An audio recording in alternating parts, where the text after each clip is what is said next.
हा हॅलो दादा. अरे मी आली इथं चौकात. अरे आज माझी बस मिस झाली ना, त्यामुळे मला आज उशीर झाला यायला.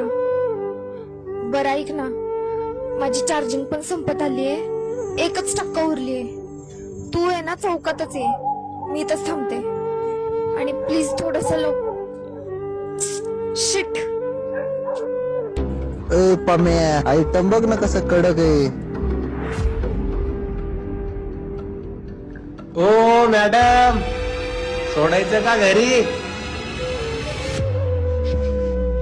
ऐ,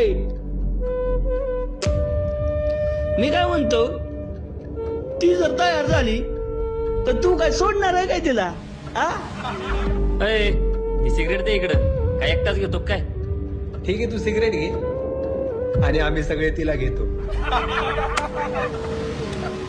ओ मॅडम, अवकार मत नसेल तर या की इकडे.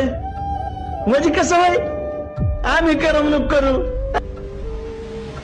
तू असं बोलावली येईन का ती? जर ती येणार नसेल ना, तर आपणच तिकडे जाऊ.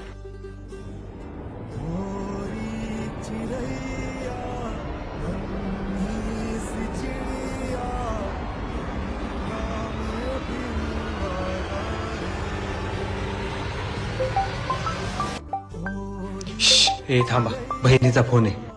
हॅलो. हॅलो दादा, ऐक ना. अरे आज ट्रेन लेट झाली होती, मी स्टेशनला आलीये आणि इथं स्टेशनवरती खूप अंधार आहे दादा. इथं काही टुकार मुलं पण बसलेत आणि ते खूप विचित्र काही काही बोलत आहेत. चेहऱ्यावरून तर ते रेपिस्टच वाटत.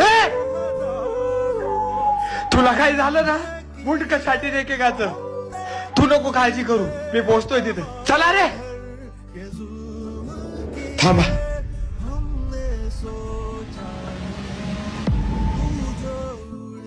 ए ताईडे,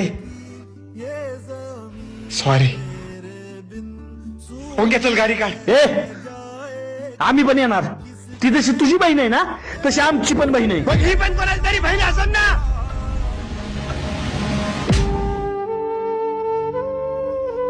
हे बघा, जोपर्यंत हिला घ्यायला कोणी येत नाही ना, तुम्ही इथंच थांबायचं. आम्ही दोघं जातो.